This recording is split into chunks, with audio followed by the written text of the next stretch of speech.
ورحمة الله وبركاته।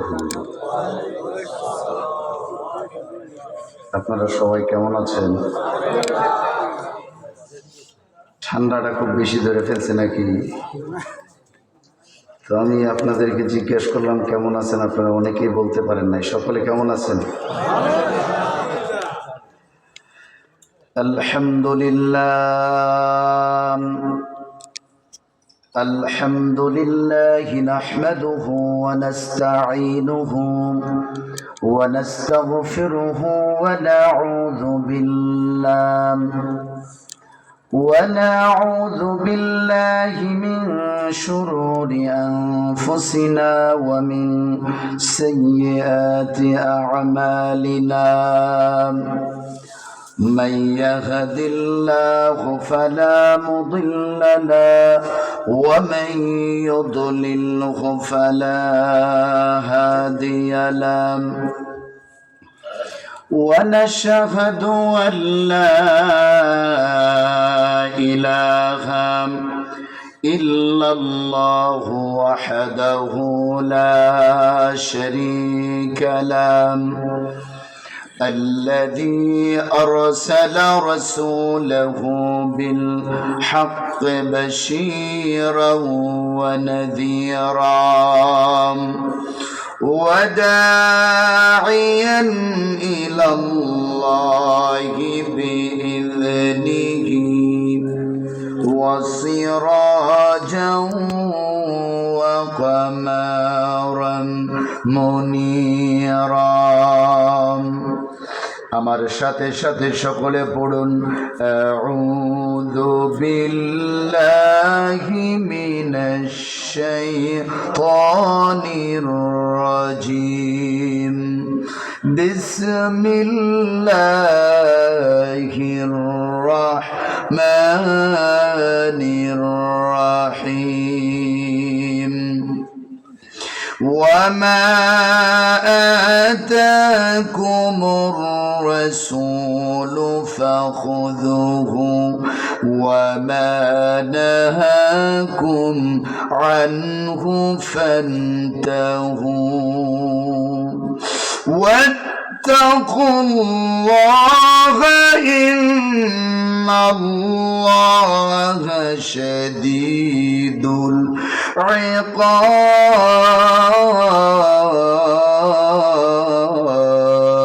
العقاب. بسم الله الرحمن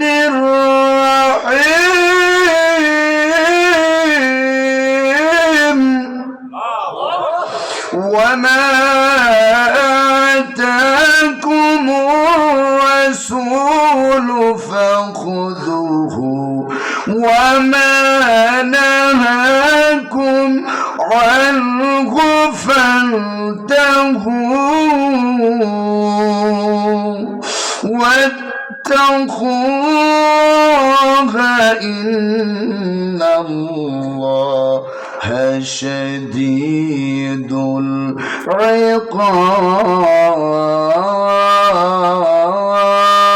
العقاب. وقال سبحانه وتعالى إن الله وملائكته يصلون على النبي يا أيها الذين آمنوا صلوا عليه وسلموا تسليما. اللهم صل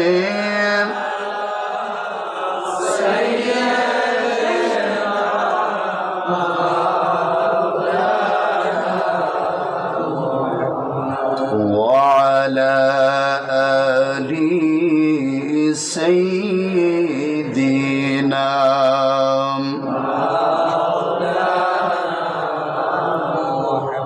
কবর দেশে রাইখা সবাই আসবে যখন বাড়িতে,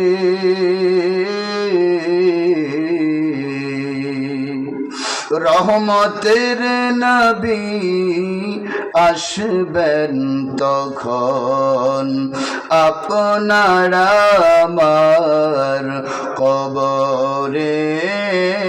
আল্লাহুম্মা সাল্লি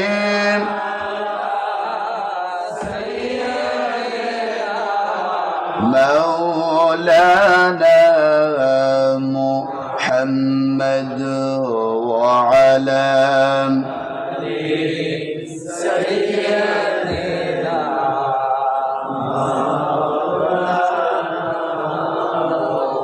রসুল, তুমি যে আমার হৃদয় ভাগের বুলবুল,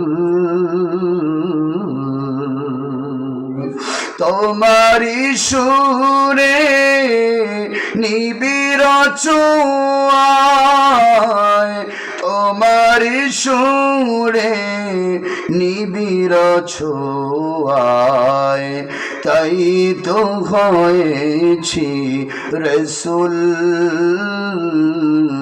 তুমি যে আমার হৃদয় বাগের বুলবুল। আল্লাহুম্মা সাল্লি আলা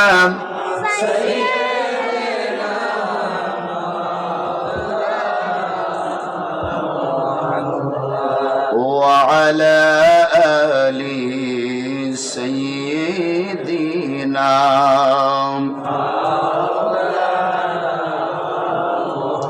لا إله إلا الله لا إله إلا الله لا إله لا لا إله لا إله لا لا إله পাখির গানে গানে হাওয়ার তানে তানে ওই নামেরি পাই মহিমা, হলে পাগল পাড়া লা ইলাহা আর জোড়ে লা ইলাহা লা লা ইলাহা। ফুলের গ্রানে গানে অলির গুণ জরনে ওই নামেরি সুর শুনে মন দেই যিনি রব সাড়া লা ইলাহা লা লা ইলাহা লা ইলাহা লা ইলাহা ইল্লাল্লাহু মুহাম্মাদুর রাসূলুল্লাহ। সকলে পড়ি সাল্লাল্লাহু আলাইহি ওয়াসাল্লাম। মাঝখার সৌদাগরপাড়া যুব সমাজের উদ্যোগে ও কবরবাসীদের স্মরণে 11তম বাৎসরিক ওয়াজ দুয়ার মাহফিলের সম্মানিত শ্রদ্ধাভাজন সভাপতি বিশিষ্ট আলিমী দ্বীন হযরত মাওলানা আব্দুল কাইয়ুম সাহেব, খতিব মাইজখার উত্তরপাড়া বাইতুল জান্নাত জামে মসজিদ। আজকের মাহফিলের প্রধান অতিথি জনাব মোহাম্মদ ফিরোজ মিয়া, সাবেক সহসভাপতি কুটি ইউনিয়ন বিএনপি। বিশেষ অতিথি হাজী আব্দুল মান্নান, মেম্বার, রামপুর। আজকের মাহফিলের বিশেষ আকর্ষণ, যিনি আপনাদের সামনে চমৎকার কণ্ঠে আলোচনা করেছেন কয়েকটি বিষয়ে। আপনারা আলহামদুলিল্লাহ আমার মনে হয় পছন্দ করেছেন, বসেছেন। আমার খুব কাছের মানুষ, বিশিষ্ট আলিম দ্বীন হাফিজ মাওলানা ও রফিউল আউয়াল আল নোমানি সাহেব, খতিব কালিকাপুর পাস্তবী জামে মসজিদ, বিশেষ বক্তা হিসাবে আলোচনা করেছেন আপনাদের এলাকার সুনামধন্য ইমাম মাদ্রাসার শিক্ষক হযরত মাওলানা হুসাইন আহমদ সাহেব, খতিব মাঝখার কেন্দ্রীয় জামে মসজিদ, মাঝখার মাহবুল উলুম দাখিল মাদ্রাসা। মাহফিল পরিচালনায় হাফিজ মাওলানা কারি নজরুল ইসলাম সাহেব, প্রশিক্ষক হুফাজুল একাডেমি ঢাকা, যার পরিশ্রমে, যার শ্রম দেওয়ার কারণে এই বেহেশতের বাগানে আমরা আসতে পেরেছি। জোরে বলেন ঠিক না বেঠিক? যারা অতিথিবৃন্দ এসেছেন, ওলামায়ে কেরাম এসেছেন, প্রিয় দেন প্রেমিক, কোরআন প্রেমিক মুসলমান ভাইয়েরা, পর্দার আড়ালের সতী সাথী সম্মানিতা মা ও বোনেরা, সকলের প্রতি আমার সালাম। আসসালামু আলাইকুম ওয়া রাহমাতুল্লাহ। সালাম দেওয়াটা কি? সালাম দেওয়া কি? আমি সুন্নত আদায় করেছি, আপনারা উত্তর দিয়ে ওয়াজিব আদায় করবেন। অতএব আমি আপনাদেরকে আবারও সালাম দিচ্ছি, আসসালামু আলাইকুম ওয়া রাহমাতুল্লাহ। আমরা হলো মুসলমান, আমাদের পরিচয় আমরা কি? তাতে কোনো সন্দেহ আছে? নবীজি বলছেন আসসালামু ক্বাবলাল কালাম। মুসলমান এক অপর ভাইয়ের সঙ্গে যখন সাক্ষাৎ হবে, কথা বলার আগে আগে সালাম দিবে। কি করবে? আমরা অনেকে বলে থাকি যে ভাই কেমন আছো, আসসালামু আলাইকুম, বলি না? বলি না? না, আল্লাহ রসুল বলছেন আসসালামু ক্বাবলাল কালাম, আগে আপনি সালাম দিবেন, তারপরে আপনি তার খোঁজ খবর নেবেন। জোরে বলেন ঠিক না বেঠিক? তাইলে আমরা সব সময় চেষ্টা করব মাহফিল থেকে অন্তত 2-4টা কথা আমরা বাড়িতে নিয়ে যাব, আমল করব। যদি করতে পারি তাইলে আজকের এই মাহফিলটা সার্থক হবে। জোরে বলেন ঠিক না বেঠিক? তাইলে আমরা সকলে সালাম দিব, রাজি আছেন? নবীজি বলছে যে ব্যক্তি আগে সালাম দিবে ওই ব্যক্তি অহংকার মুক্ত থাকবে। জোরে বলেন ঠিক না বেঠিক? আমাদের মধ্যে কিছু মানুষ আছি, মনে করি যে হুজুর হইলে আমারে সবাই সালাম দিব, আমি হুজুরকে ওরে সালাম দিতাম না। আমি চেয়ারম্যান, আমারে সবাই সালাম দিব, আমি সালাম দিতাম না। আমি প্রধানমন্ত্রী, আমারে সবাই সালাম দিব, আমি কাউকে সালাম দেব না। ব্যাপারটা কি এরকম? নবীজির শিক্ষা, এক মুসলমান অপর মুসলমানের সঙ্গে যখন সাক্ষাৎ হয়ে যাবে তখন আমরা সালাম দিয়ে দিব। কি দিব? আমার ভাইয়েরা, আল্লাহর নবী যে বলেছেন যে ব্যক্তি সালাম দিবে সালামের ভিতরে 100 নেকি, যেই ব্যক্তি সালাম দিবে ওই ব্যক্তির আমল নামায় আল্লাহ 30টা নেকি লিখে দিবেন। জোরে কোন সুবহানাল্লাহ।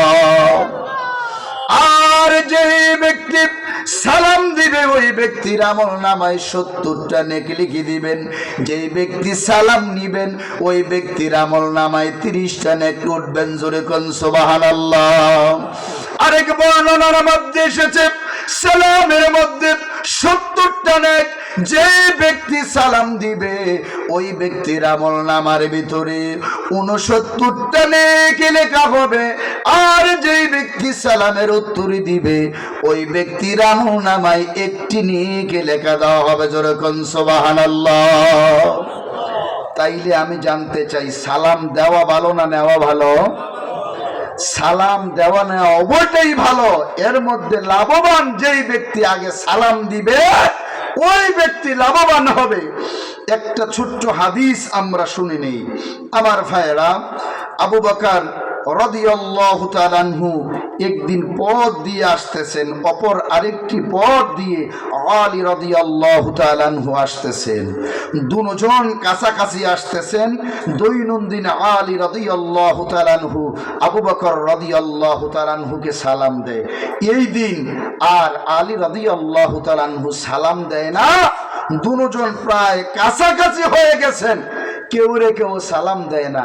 আবু বকর রাদিয়াল্লাহু তাআলা আনহু আমার ভাইয়েরা বললেন, আসসালামু আলাইকুম ওয়া রাহমাতুল্লাহ। আলী রাদিয়াল্লাহু তাআলা আনহু উত্তর দিলেন, ওয়া আলাইকুমুস সালাম ওয়া রাহমাতুল্লাহ।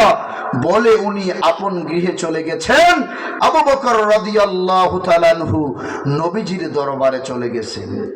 নবীজির দরবারে গিয়ে দেখে বলে, ইয়া রাসূলুল্লাহ, নবীজি গো, আপনার মেয়ের জামাতা দৈনন্দিন আমাকে সালাম দেয়, আজকে আমাকে সালাম দেয় নাই, আমি তাকে সালাম দিয়েছি। আমার নবীজি আবু বকর রাদিয়াল্লাহু তাআলা আনহু একদিকে আমার ভাইয়েরা নবীর হিজরতের সাথী ছিলেন, আরেকদিকে শ্বশুর ছিলেন। দুইজনের মধ্যে অনেক মহব্বত ছিল। এবার আমার ভাইয়েরা আলী রাদিয়াল্লাহু তাআলা আনহুকে খবর দিলেন। আলী রাদিয়াল্লাহু তাআলা আনহু নবীজির দরবারে গিয়ে বললেন, আসসালাতু ওয়াসসালামু আলাইকা ইয়া রাসূলুল্লাহ। নবী গো আমাকে ডেকেছেন। নবীজি বললেন, আলী রে আমি ডেকেছি। কেন ডেকেছেন? আবার আমার নবী ডেকে বললেন, আলী রে, আমার আবু বকর তো খুব ভদ্র মানুষ, আমাকে মহব্বত করে। আবু বকরের শানে নবীজি বলেছেন, তমাম পৃথিবীর মানুষের নেকগুলো যদি এক পাল্লায় রেখে দেওয়া হয়, আর আমার আবু বকরের নেকগুলো যদি অপর পাল্লায় রেখে দেওয়া হয়, তমাম পৃথিবীর সব মানুষের নেকের চাইতে আমার আবু বকরের নেকের পাল্লার ওজন বাড়ে হয়ে যাবে। জোরে কোন সুবহানাল্লাহ, আরো জোরে বলি সুবহানাল্লাহ। এবার আলী রাদিয়াল্লাহু তাআলা আনহু ডেকে ডেকে বলে, ইয়া রাসূলুল্লাহ, নবী গো, কেন রাতে আমি ঘুমের ঘরে আল্লাহর জান্নাতের ভিতরে গিয়েছি। আল্লাহর জান্নাতের ভিতরে যাইয়া দেখি সুন্দর একটি কুরসি, সুন্দর একটি চেয়ার।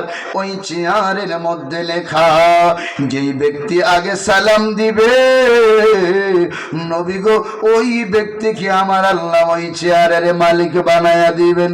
হুজুর বেয়াদবি মাফ করে দিবেন। এই দৃশ্যটা যখন আমি দেখলাম, আমার মনে হয় ওই চেয়ারের ভিতরে যদি আমি আলী বসি আমাকে মানাবে না, আমার ভাই আবু বকর যদি ওই চেয়ারের মধ্যে বসে তাকে মানাবে। এই জন্য আমি আজকে সালাম না দিয়া ভাই আবু বকরকে সালামের জন্য সুযোগ দিয়া ওই কুরসির মালিক বানায় দিলাম। জোরে কান সুবহানাল্লাহ।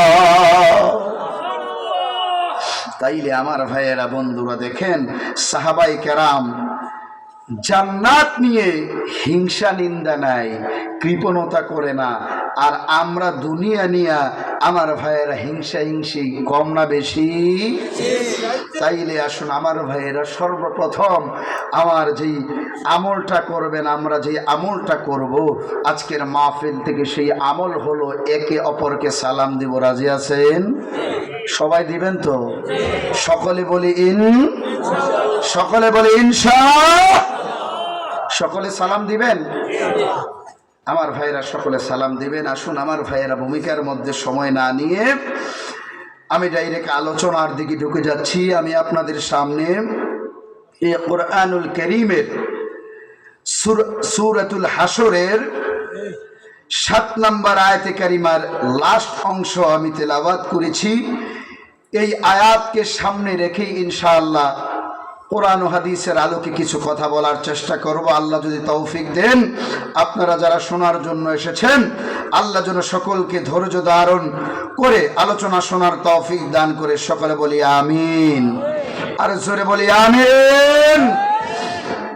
আমার ভাইয়েরা, রব্বুল আলামিন কেমনে কি বলেন, ওয়ামা আতাকুমুর রাসূলু ফাখুযুহু وما نهاكم عنه فانتهوا واتقوا الله إن الله شديد العقاب হয় নাই পুলিশে ধরবো নাকি এখন পুলিশে ধরার ভয় আছে আল্লাহ আকবার বললে খুশি হয় কি আল্লাহর মহানত্বের বিশালত্বের ঘোষণা যখন বান্দা দেয় আল্লাহ তাআলা খুশি হয় সকলে বলি আল্লাহু আকবার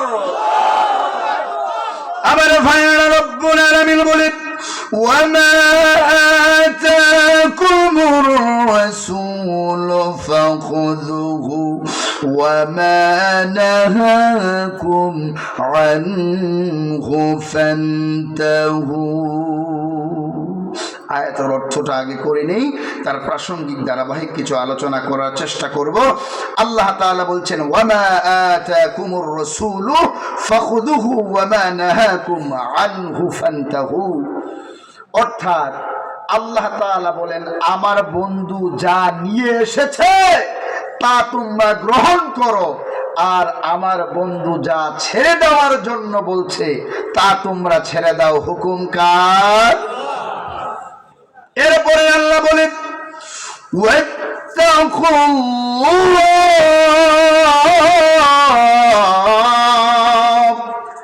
আমি আল্লাহকে ভয় করো আমরা কাকে ভয় করে মাহফিলে বসে আছি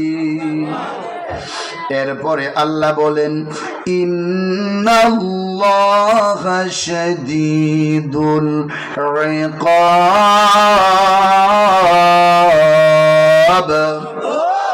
আল্লাহ রাব্বুল আলামিন বলেন নিশ্চয় আমি আল্লাহ কঠিন শাস্তিদাতা কে বলছেন আমার ভাইয়েরা তাইলে এই আয়াত থেকে আমরা বুঝতে পারলাম আল্লাহ তাআলা বলছে আমার বন্ধু যা নিয়ে এসেছেন তা তোমরা গ্রহণ করো যা ছেড়ে দেওয়ার জন্য বলছে তা তোমরা ছেড়ে দাও এরপরে আল্লাহ বলছেন ওয়াত্তাকুল্লাহ আর আমি আল্লাহকে তোমরা ভয় করো ইন্নাল্লাহা শাদীদুল ইকাব আমি আল্লাহ কঠোর শাস্তিদাতা এই জন্য আমার ভাইয়েরা আল্লাহ তাআলা নবীকে এই কোরআন দিয়েছেন কি দিয়েছেন নবীর কোরআন আল্লাহ তাআলা দিয়েছেন নবীজি বলেছেন قال النبي صلى الله عليه وسلم تركت فيكم أمرين لا تضلوا ما تمسكتم بهما كتاب الله وسنة ورسوله আমি তোমাদের জন্য দুটি জিনিস রেখে গেলাম একটি হলো আল্লাহর পক্ষ থেকে যে কোরআন আমার উপরে নাজিল হয়েছে সেই কোরআন রেখে গেলাম দ্বিতীয় হলো সুন্নাত ওয়া রাসূলি আমি নবীজির সুন্নাত রেখে গেলাম এই দুইটা জিনিসকে যদি তোমরা ধরে রাখতে পারো লা তাদিল্লু তোমরা কখনো পথভ্রষ্ট হবে না ঠিক না বেঠে তাইলে আল্লাহর কোরআন আমরা মানতে চাই কি চাই না নবীর সুন্নাহ আমরা মানতে চাই কি চাই না আমার ভাইয়েরা আসুন আল্লাহর কোরআন যদি মানি তাইলে দুনিয়ায় হবে শান্তি পরকালে হবে মুক্তি নবীর সুন্নাত অনুযায়ী যদি জীবন ধারণ করতে পারি এই দুনিয়া হবে শান্তি কবরের জিন্দেগিতে আমরা যখন চলে যাব কবরের জিন্দেগিতে একটা মানুষকে 40,000 বছর থাকা লাগবে কয় হাজার বছর কথা বললেন একটু কষ্ট হচ্ছে আপনাদের কয় বছর থাকা লাগবে এই দুনিয়ার ভিতরে একটা মানুষ কয় বছর বাঁচে গো 60-70 বছর তাইলে 60-70 বছর বেশি না 40,000 বছর বেশি তাইলে দেখেন এই 60-70-80 বছর জিন্দেগির জন্য মানুষ কত মামলা মোকদ্দমা হামলা কত কিছু করছে কিন্তু যেই 40,000 বছর আমাদেরকে কবরে থাকা লাগবে ওই কবরের কথা মানুষ একটু চিন্তা করে না ঠিক না বেঠিক আমার ভাইয়েরা বন্ধুরা আল্লাহ রাব্বুল আলামিন বলেন الذي خلق الموت والحياة ليبلوكم أيكم أحسن عملا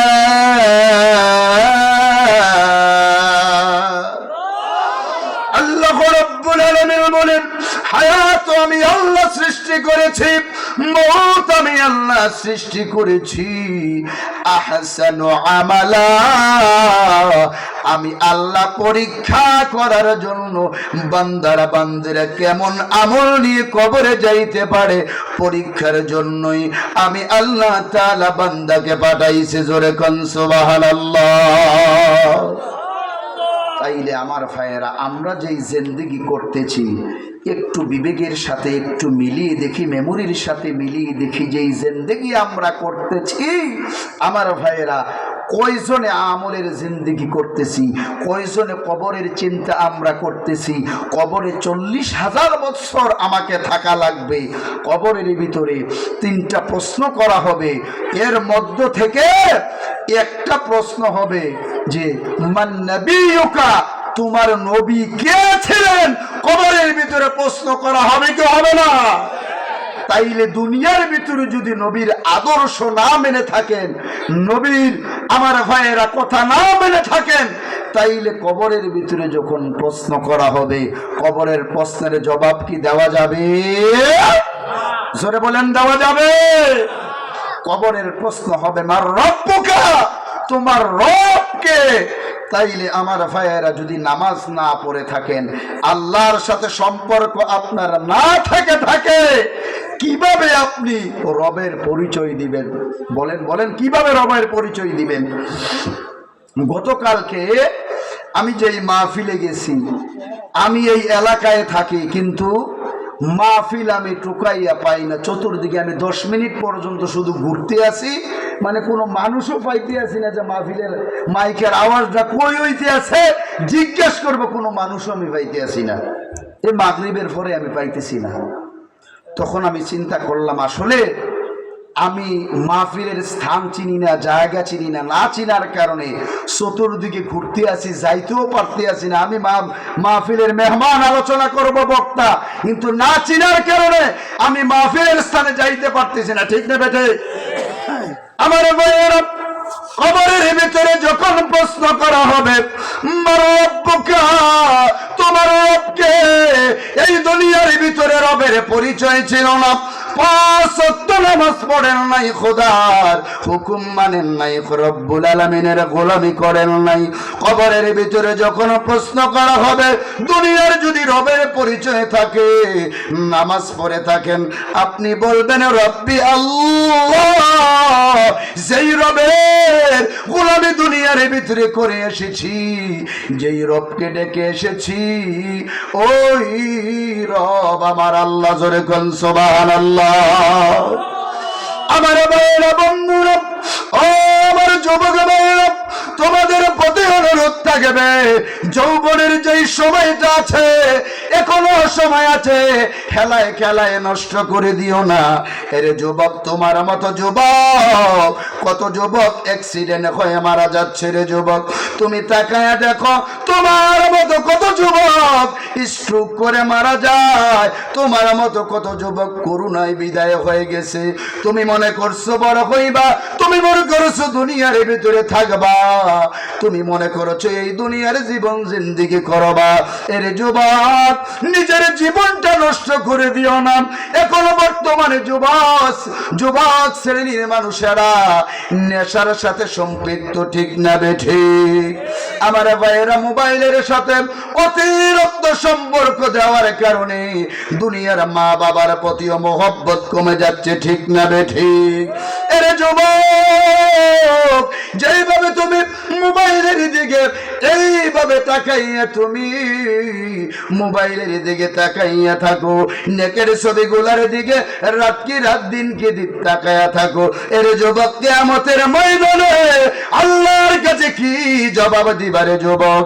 এর যুবক, তুমি যখন এখন খাইয়া মজা পাও, ঘুমাইয়া মজা পাও রে যুবক, মোবাইলে টিপা মজা পাও রে যুবক, তুমি আল্লাহর কুদরতি পায়ে সিজদা দাও।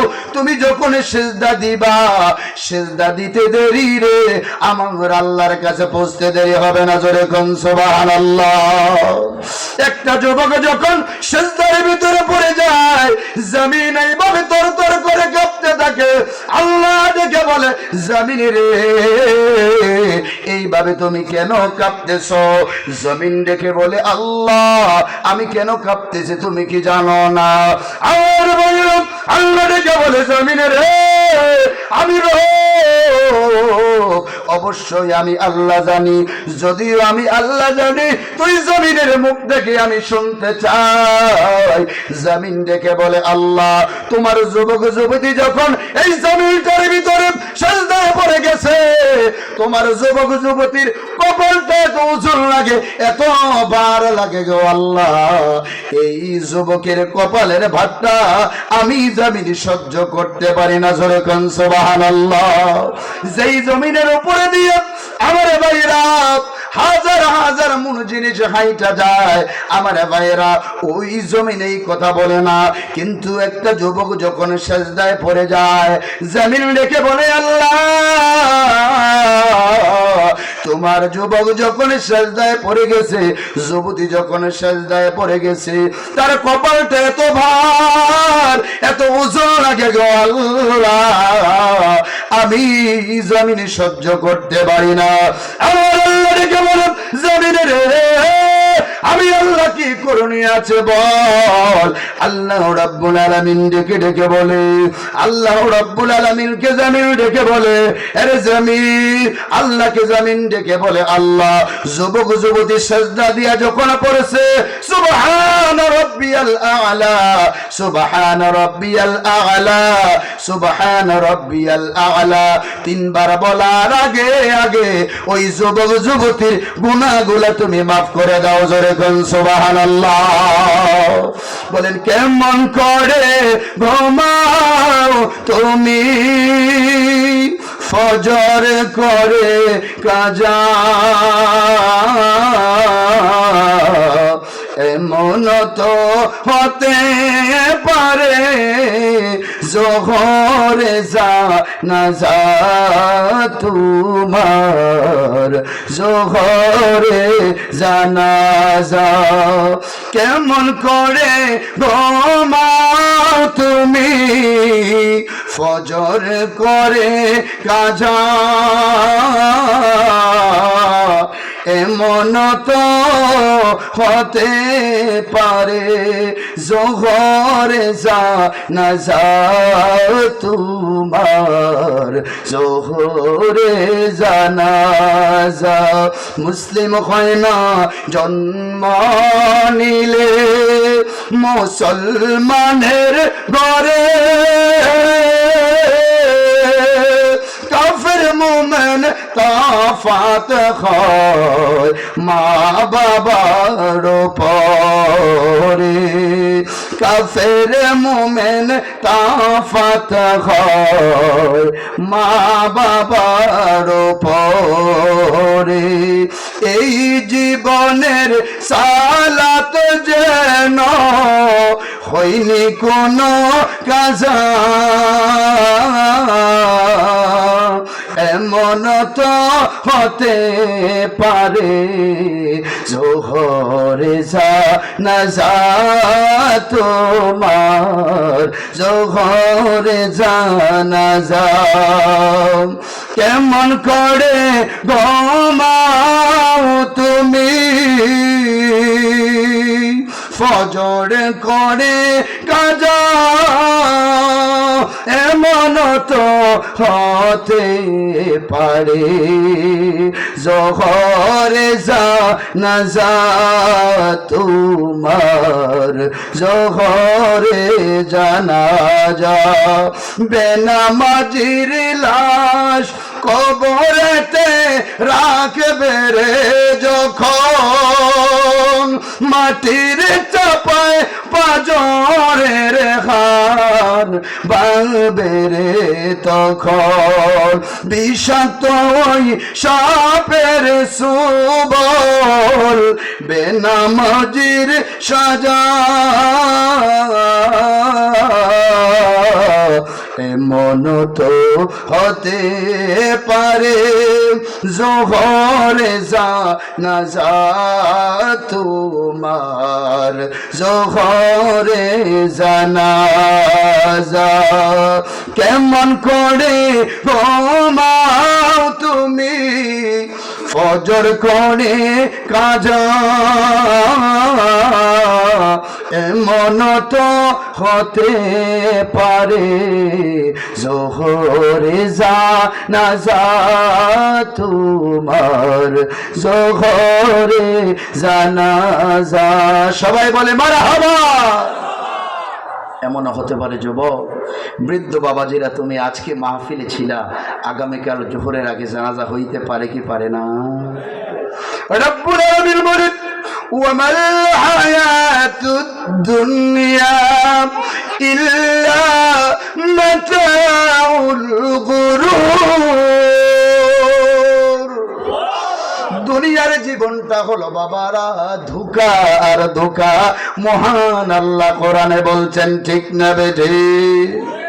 এই জন্য বন্ধুরা আমার এই ধোঁকার জিন্দেগিতে পড়ে পরকাল যাতে আমাদের নষ্ট না হয়ে যায় ওই দিকে প্রত্যেকটা যুবককে প্রত্যেকটা বৃদ্ধকে প্রত্যেকটা মা বোনকে অর্থাৎ প্রত্যেকটা উম্মতে মুহাম্মদীকে খেয়াল রাখা লাগবে ঠিক না বেঠিক?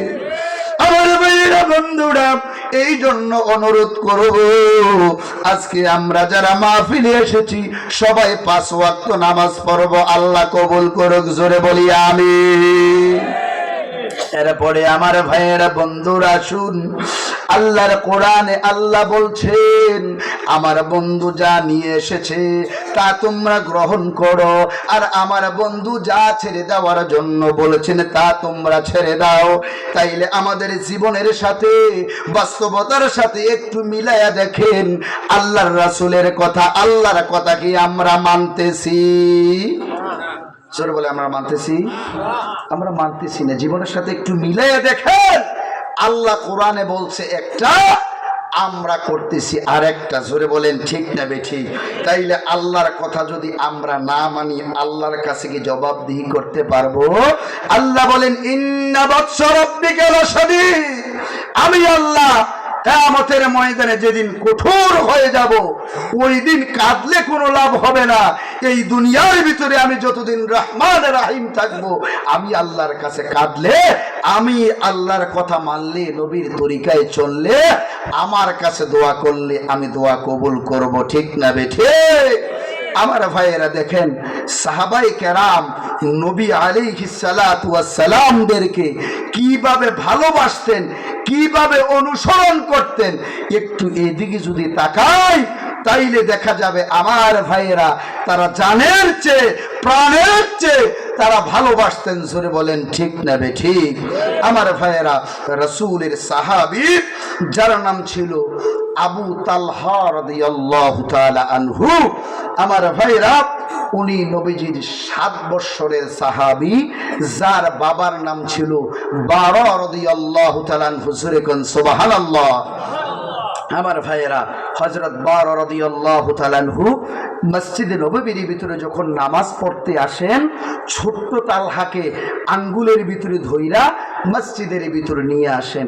দেখবেন বাবার সঙ্গে সন্তান যায় দাদার সঙ্গে নাতি মসজিদে যায়। জোরে বলেন ঠিক না বেঠিক? যেই সন্তানটা দেখতে কিউট আমার ভাইয়েরা সাজায়া গুছাইয়া দেয় ওই সন্তানটাকে সবাই আদর করে ঠিক না বেঠিক? ঠিক তেমনি ভাবে আমার ভাইয়েরা বারা রাদিয়াল্লাহু তাআলা আনহু ওই তার 7 বছরের শিশু আবু তালহাকে আঙ্গুলের ভিতরে ধরে মসজিদের ভিতরে গিয়েছেন। নবীজি আদর করেন মহব্বত করেন ভালোবাসেন, সাহাবায়ে কেরাম মহব্বত করেন ভালোবাসেন।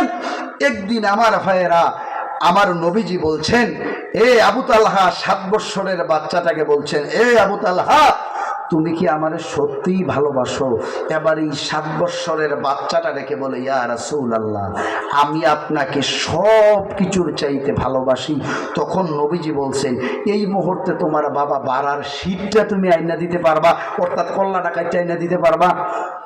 এবার আমার ভাইরা কিতাব সাক্ষী দেয় 7 বছরের তালহা নবীর মহব্বত পরীক্ষা করার জন্য নবীজি যখন বলছেন দৌড়ায়া, তার বাবার শির আনার জন্য দৌড়ায়া চলে গেছেন। আমার নবী বললেন, রে তালহা, আমি তোমাকে পরীক্ষা করার জন্য বলছি, আমাকে তুমি কতটুকু ভালোবাসো। এবার আমার ভাইয়েরা বন্ধুরা, আমার নবীজি বলছেন, এ তালহা, আমি নবী তো বাবা মার খেদমতের জন্য বলি, আমি নবী বলতে পারি না বাবাকে মারো, বাবাকে আঘাত করো। আমি মূলত পরীক্ষা করার জন্য আমি নবীজি দেখেছি আমাকে কতটুকু তুমি ভালোবাসো, কেমন পরিমাণে তুমি ভালোবাসো। এবার আমার ভাইয়েরা বন্ধুরা, দিন চলে যায়, রাত চলে যায়, একদিন দুই দিন এইভাবে চলে যায়। আমার ভাইয়েরা, বড় রাদিয়াল্লাহু তাআলা আনহু নবীজির পেছনে নামাজ আদায় করেন। এবার আমার ভাইয়েরা, একদিন দুই দিন চলে গেল, আমার নবীজি দেখে বলে, এবার আমার সাহাবী তালহা কোথায় চলে গেছে, কোথায় তাকে তো দেখি না। এবার আমার ভাইয়েরা বারা দেখে বলে, ইয়া রাসূলুল্লাহ, নবী গো,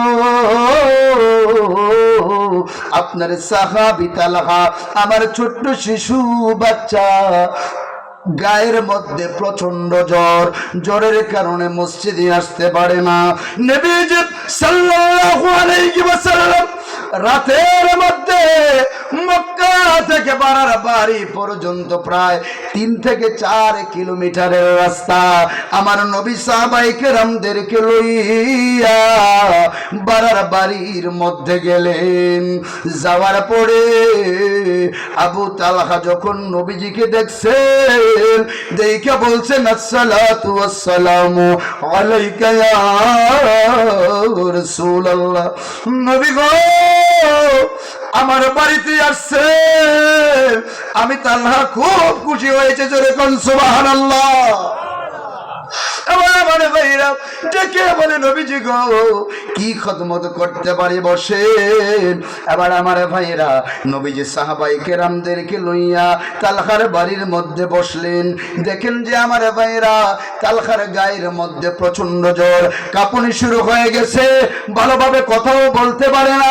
নবীজির সঙ্গে কথা বলার পর পর শরীরের মধ্যে কাঁপুনি এসে গেছে। এবার আমার ভাইরা বন্ধুরা, আমার নবীজি বারাকে ডেকে ডেকে বলে, বারা রে, আমার সাহাবী আবু তালহা যদি বিদায় হয়ে যায়, আমাকে তুমি খবর দিবা, আমি নবী তাকে কাফন পরাবো, আমি নবী তার জানাজা করব, আমি নবী তাকে কবরে দিব।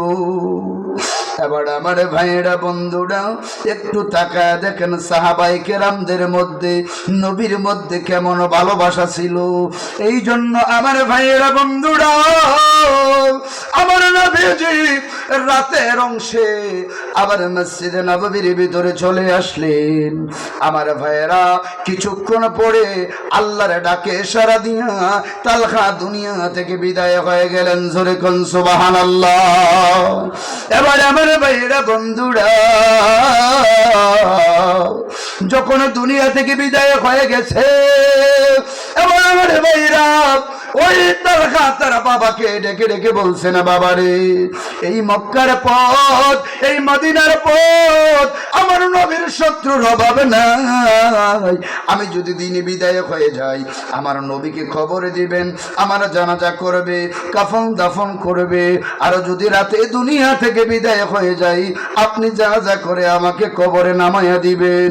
এবার আমার ভাইয়েরা বন্ধুরা রাতের বেলা যখন বিদায় হয়ে গেলেন, এবার আবু তালহাকে তারা বাবা কাফন পরাইয়া কবরে দিয়ে দোয়া করে উনি বাড়িতে চলে আসছেন।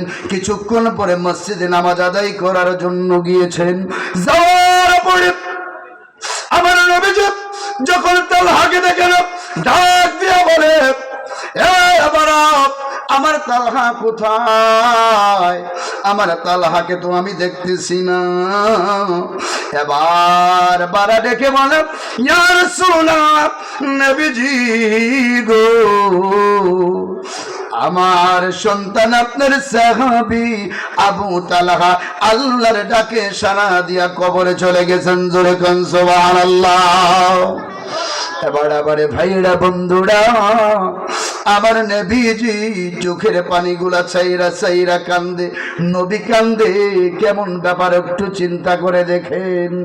আবার ডেকে ডেকে বলে, বাড়ারে আমি নবী তো বলছিলাম সে বিদায় হয়ে গেলে আমাকে খবর দেওয়ার জন্য, আমাকে কেন খবর দিলা না?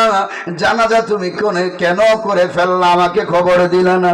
এবালা পাড়া করুণ কণ্ঠে ডেকে বলে, ইয়া রাসূলুল্লাহ, নবীজি গো, আমার সন্তান বিদায়ের আগ মুহূর্তে বলে গেছে, ও বাবা, এই মক্কা মদিনার পথ খুব ভয়ঙ্কর পথ, যদি দিনে বিদায় হয়ে যায় তাইলে আমার নবীকে খবর দিও, যদি রাতে বিদায় হয়ে যাই খবরদার আমার নবীকে খবর দিও না। 3-4 কিলোমিটার পথ পাড়ি দিয়ে আমার নবী আসবে।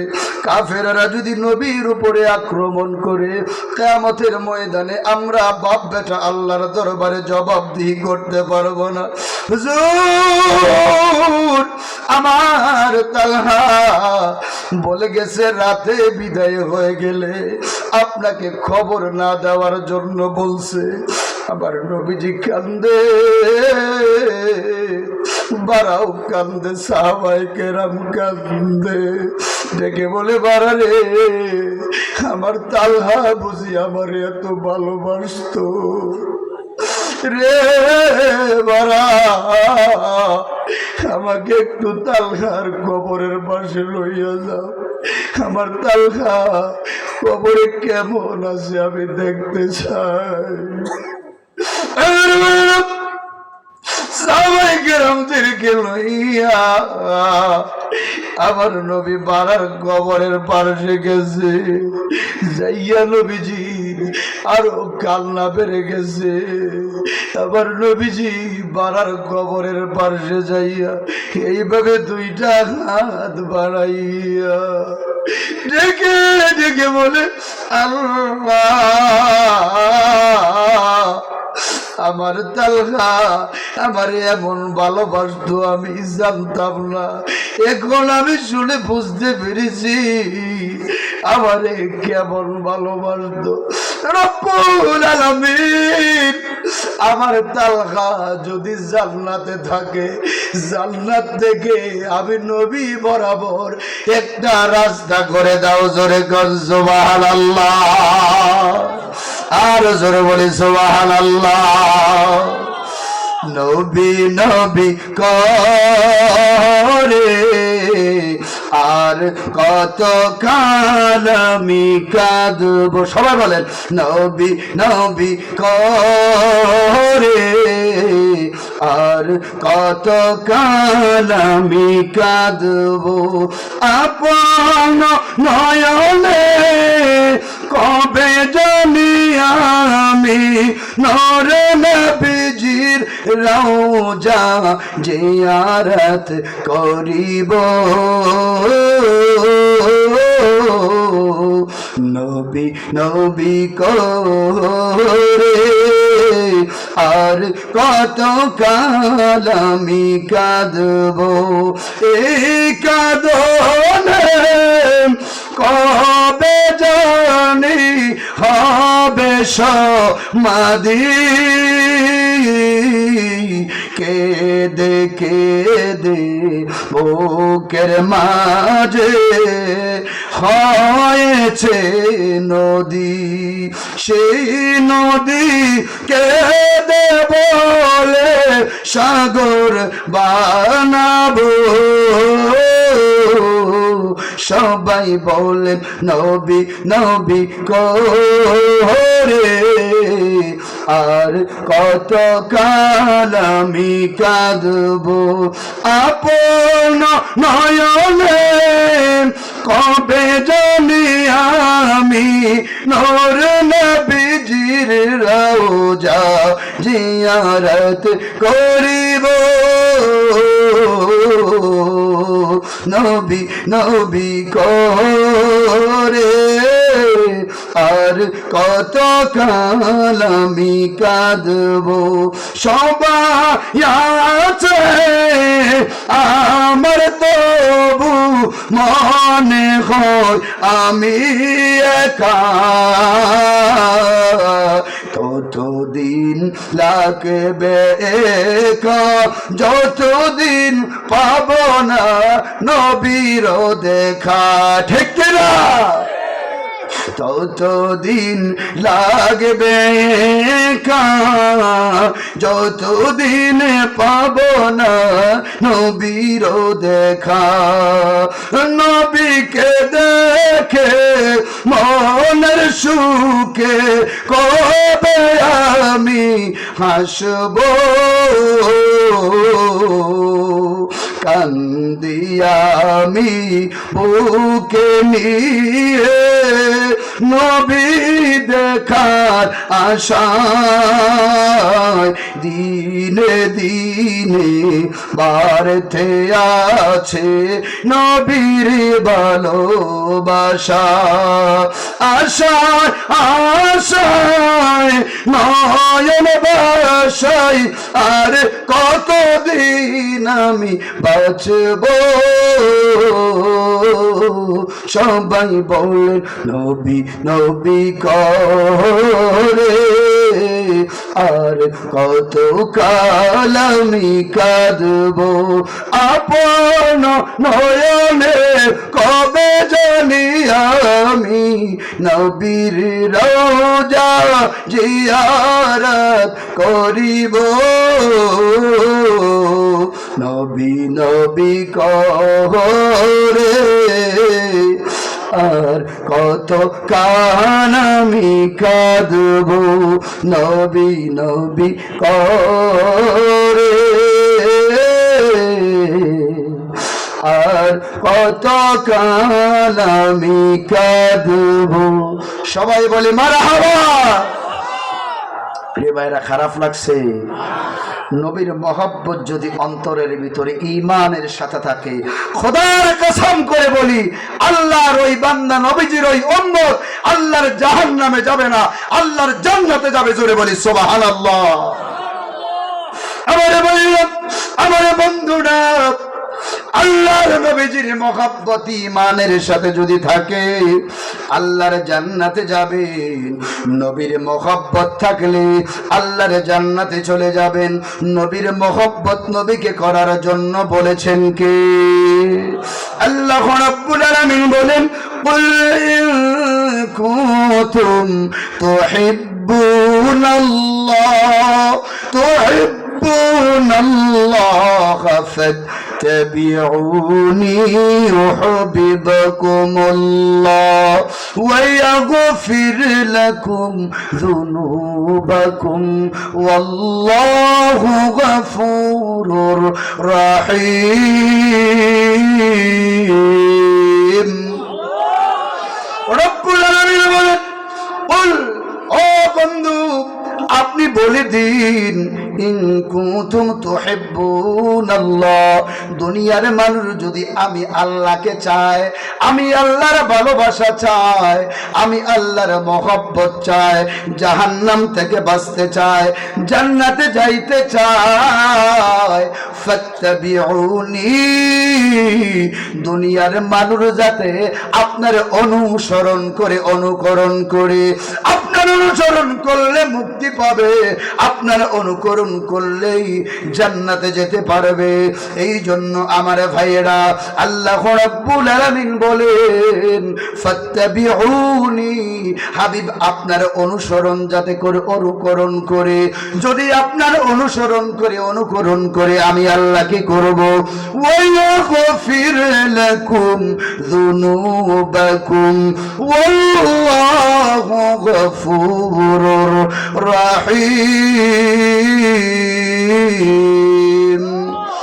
রব্বুল আলামিন বলেন হাবিব আমি আল্লাহ তাআলা পাপ সমূহ ক্ষমা করে দেব। জোরে কোন সুবহানাল্লাহ। সূরা নিসার অন্য জায়গায় আল্লাহ বলেন মাইয়ুতির রাসূলা ফাকাদ আতা আল্লাহ। মাইয়ুতির রাসূলা আমার রাসূলের আতাআত যদি করো, আমার রাসূলকে যদি মানো, আমার রাসূলের অনুসরণ যদি করো, ফাকাদ আতা আল্লাহ আমি আল্লাহর অনুসরণ হবে, আমি আল্লাহর আতাআত হবে। জোরে কোন সুবহানাল্লাহ। এবার আমার ভাইয়েরা বন্ধুরা, আমার নবীজি বারার সন্তান আবু তালহার কবরের পাশে যাইয়া এইভাবে দুইটা কাঁধে বাড়াইয়া চোখের পানিগুলো সাইরা সাইরা কান্দে আর আল্লাহকে ডেকে ডেকে বলে আল্লাহ আমার তালহা আমি দেখেছি আমাকে মন থেকে প্রাণ থেকে ভালোবাসতো। ওগো আল্লাহ আমার তালহা কেমন আছে তারে আমি একটু দেখতে চাই। আল্লাহ গো ওই জান্নাত থেকে আমি নবী বরাবর একটা রাস্তা করে দাও। জোরে কোন সুবহানাল্লাহ।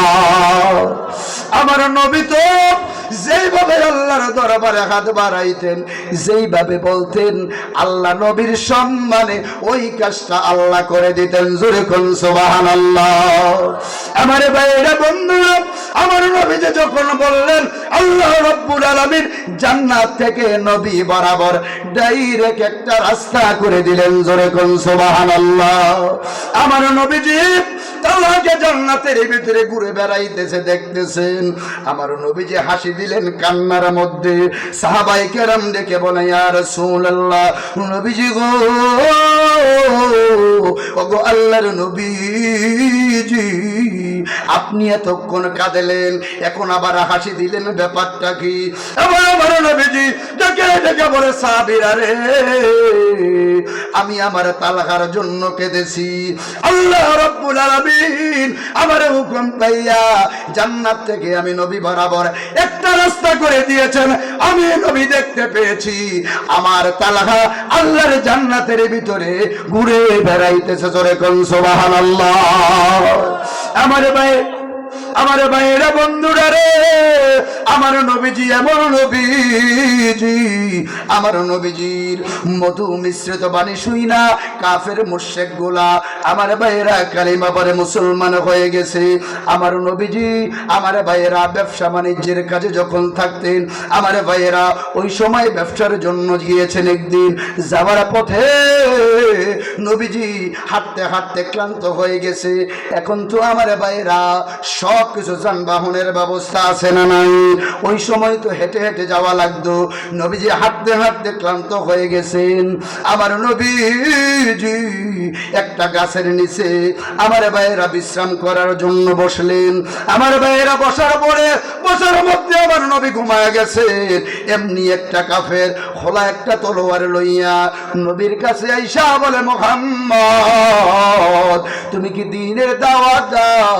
তুমি কত কিছু নতুন নতুন কিছু বলো, এই মুহূর্তে তোমাকে আমি আঘাত করব, তোমার শরীর থেকে তোমার শীতটা আমি আলাদা করে দিব। এবার আমার ভাইরা বন্ধুরা আমার নবীর সামনে কাফের দাঁড়াইয়া ডেকে বলে মুহাম্মদ বলো তো এই তলোয়ারের নিচ থেকে কে তোমাকে বাঁচাইবে?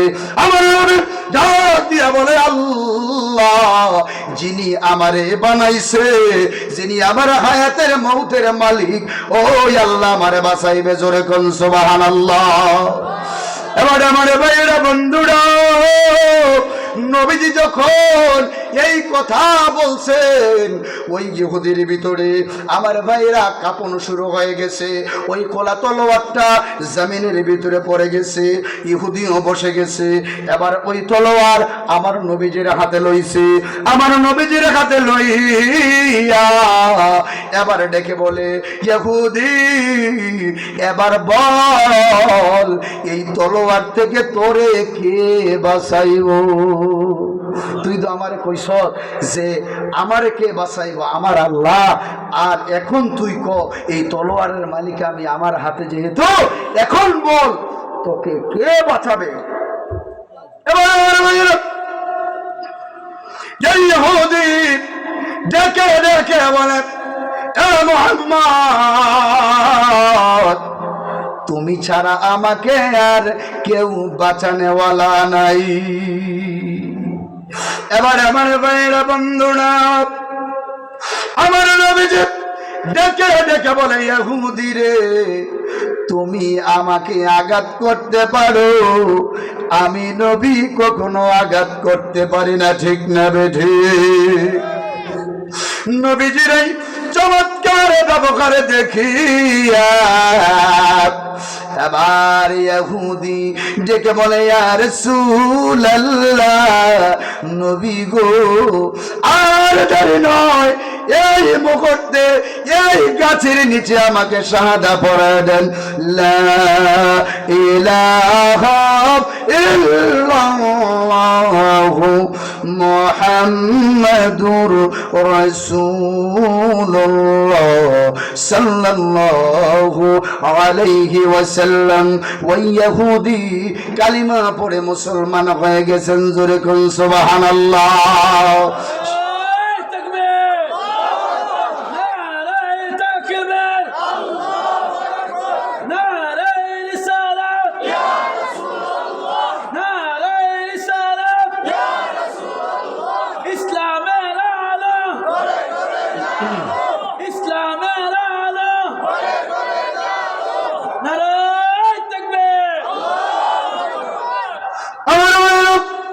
শুধু তাই নয়, আমার নবীজি কোমল হৃদয়ের মানুষ ছিলেন। নবীজির জুরি আঘাত করেছে, নবীজি পাল্টা আঘাত করেন নাই, ঠিক না বেঠে? আমার নবীজি আবু বকর রাদিয়াল্লাহু তাআলা আনহুকে নিয়ে হিজরতের জন্য বাহিরে হলেন। এবার আমার ভাইয়েরা, নবীজিকে আবু বকর রাদিয়াল্লাহু তাআলা আনহু ডেকে বলে, ইয়া রাসূলুল্লাহ, নবীজি গো, আমার ঘরে অল্প কিছু খাবার ছিল, ওই খাবার লইয়া মক্কা থেকে মদিনায় হিজরত করবে। আমার ভাইয়েরা, তদানীন্তন প্রায় 500 থেকে 550 কিলোমিটারের রাস্তা। বিজ্ঞান বলছে আমার ভাইয়েরা, আঁকা বাঁকা রাস্তা তো বর্তমান সময়ে 1000 কিলোমিটারের উপরে হবে। আমার ভাইয়েরা, আল্লাহ হুকুম করেছে হিজরত করার জন্য। আবু বকর রাদিয়াল্লাহু তাআলা আনহুকে লইয়া আমার নবীজি হিজরত করার জন্য যখন গিয়েছেন, আমার ভাইয়েরা, রাস্তার ভিতরে পাথর, পাহাড়ি রাস্তা। আমার নবীজি পাথরের ভিতরে যখন পাড়া দিয়েছেন, ওই পাথরটা তুলার মতো নরম হয়ে গেছে। জোরে কোন সুবহানাল্লাহ। নবীজি পাথরে কেড়ে কে বলে, পাথর রে, তুই কেন তুলার মতো নরম হয়ে গেছ? পাথরের জবান খুলে যায়। পাথর দেখে বলে, ইয়া রাসূলুল্লাহ, নবী গো, কেন আমি তুলার মতো নরম হব না? আমি নবীও তো আপনার সময়ের পাথর। জোরে কোন সুবহানাল্লাহ। শুধু নরম নয়, পাথর আমার নবীকে সালাম পর্যন্ত দিয়েছেন। জোরে কোন সুবহানাল্লাহ। আমার ভাইয়েরা বন্ধুরা, এই পাথরের রাস্তা পাড়ি দিয়ে আর একটু সামনে গেলেন। আমার ভাইয়েরা বন্ধুরা, গাছ আমার নবীকে সালাম দিলেন। এবার আমার ভাইয়েরা, আমার নবী ডেকে বলে, গাছ রে, কেন আমারে তুমি সালাম দিলা? এবার গাছ ডেকে বলে, নবী গো, কেন আমি সালাম দিব না? আমিও তো আপনার সময়ের গাছ গো নবীজি, কেন আপনাকে আমি সালাম দিব না? আপনাকে না বানাইলে আসমান জমিন লৌহ কলম কোনো কিছুই আল্লাহ বানাইতেন না। আপনার কারণে এত সুন্দর করে আল্লাহ সবকিছু বানাইছে, কেন গো নবী আপনাকে আমি সালাম দিব না? জোরে কোন সুবহানাল্লাহ। এবার আমার ভাইয়েরা, মরুভূমির রাস্তা, কোনো দিকে বাড়ি নাই। আমার ভাইয়েরা, নবীজি আবু বকর রাদিয়াল্লাহু তাআলা আনহুকে লইয়া ভালোভাবে একটু খেয়াল করেন, মনোযোগ দেন। আমার ভাইয়েরা, এই পাথরের রাস্তা, পাহাড়ের রাস্তা হাঁটতেছেন। হাঁটতে হাঁটতে আমার নবীজি ক্লান্ত হয়ে গেছেন। এবার ডেকে বলে, আবু বকর রে, কিছু খাবার আছে কিনা বলো। এবার আবু বকর ডেকে বলে, ইয়া রাসূলুল্লাহ, নবী গো, আমরা তো ছোট্ট একটা পোটলা নিয়ে আসছিলাম, ওই খাবার তো শেষ, কয়ে পানি আছে কিনা? কই ইয়া রাসূলুল্লাহ, নবী গো, পানিও নাই। আবু বকরের দিল কাঁদতেছে। সেই আবু বকর নবীজি যুদ্ধের ময়দানে যখন যাবে, কার কাছে কি আছে বাড়ি থেকে নিয়ে আসার জন্য হুকুম দিলেন। আবু বকর ঘরের ভিতরে যা ছিল আমার নবীজির কদমে হাদিয়া দিয়ে দিয়েছেন। জোরে কোন সুবহানাল্লাহ। সেই আবু বকর ডেকে বলে, ইয়া রাসূলুল্লাহ, নবীজি গো, আমাদের হাতে তো কোনো খাবার নাই। ওগো নবীজি, আপনি পানি চাইছেন, পানিও তো দিতে পারি না। এবার আমার নবীজি ডেকে বলে, আবু বকর রে, তাকায়া দেখো, কোনো বাড়িঘর দেখা যায়নি। এবার আমার ভাইয়েরা আবু বকর রাদিয়াল্লাহু তাআলা আনহু ডেকে বলে, নবীজি গো, এটা তো পাহাড়ি পথ, পাহাড়, এই জায়গায় মরুভূমি, এই জায়গায় বাড়ি আসবে কোত্থেকে? আবু বকর রাদিয়াল্লাহু তাআলা আনহু ডেকে বলে, দুনিয়ার মানুষেরা রে,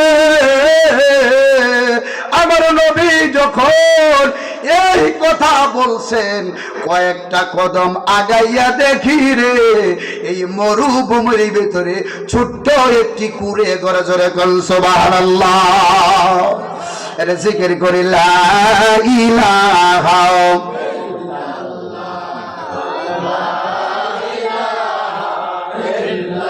লা ইলাহা লা ইলাহা লা ইলাহা।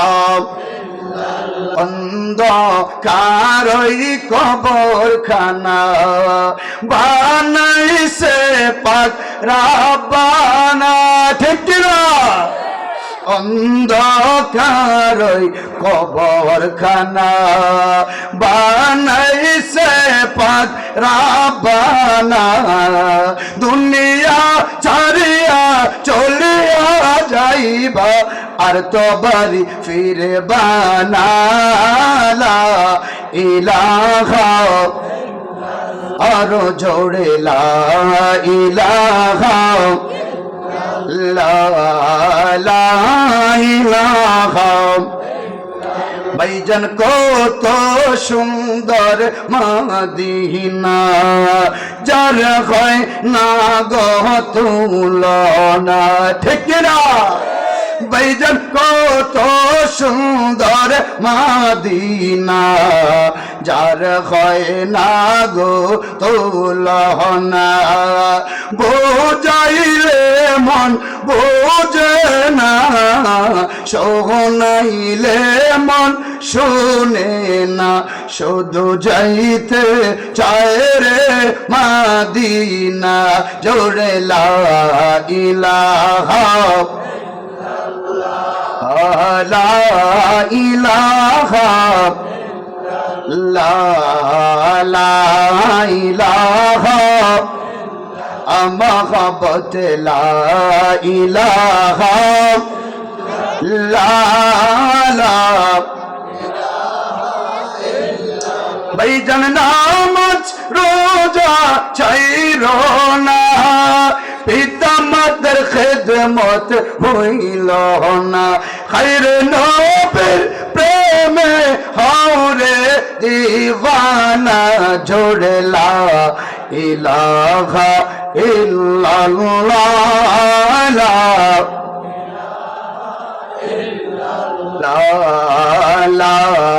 ইলাহা ইল্লাল্লাহ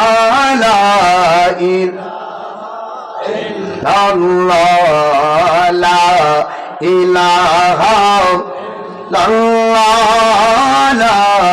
ইলাহা ইল্লাল্লাহ লা ইলাহা আল্লাহ ছাড়া মাবুদ নেই, নবীজি ছাড়া ও পায় নাই, আল্লাহ ছাড়া মাবুদ নেই, নবীজি ছাড়া ও পায় নাই।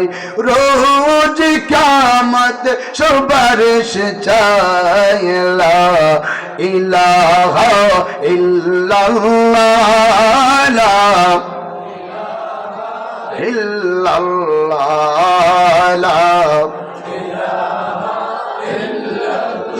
লা ইলাহা ইল্লাল্লাহ মুহাম্মাদুর রাসূলুল্লাহ। সকলে পড়ি সাল্লাল্লাহু। নবীজির নাম নিলে সাল্লাল্লাহু আলাইহি ওয়াসাল্লাম বলা ওয়াজিব, সাল্লাল্লাহু আলাইহি ওয়াসাল্লাম বলা কি? এই জন্য সবাই নবীর নাম যখন না হবে সকলে পড়বেন সাল্লাল্লাহু। আমার নবীর মহব্বত আর নবীর ভালোবাসা অন্তরের ভিতরে ঢুকান, নবীর সুন্নতের উপরে আমল করেন। আমার ভাইয়েরা, নবীজি বলেছেন, মান তামাসসাকা বিসুন্নতি ফাসাদাতি উম্মতি ফালাহু আজরুহু মিয়াতা শাহিদ। আখির জামানায় আমি নবীজির একটা সুন্নতের উপরে যারা আমল করবে, মিয়াতা শাহিদ, 100 গলা কাটা শহীদের সওয়াব আল্লাহ আমল নামায় দিয়া দিবেন। জোরে কোন সুবহানাল্লাহ। তাইলে আমার ভাইয়েরা, টুপি মাথায় দেওয়া কি? আরো জোরে বলেন।